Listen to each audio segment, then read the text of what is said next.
Летний сезон начался, и все садоводы хотят украсить свои участки великолепными цветами. Мы побывали на одном из крестьянских хозяйств, где эта рассада находится.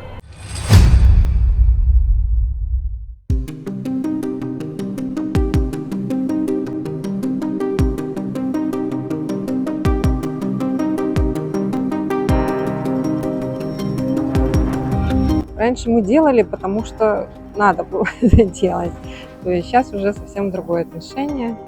Сейчас уже настолько мы, наверное, в это вниклись, прониклись и уже себя не видим в другом, ни в чем другом. Как.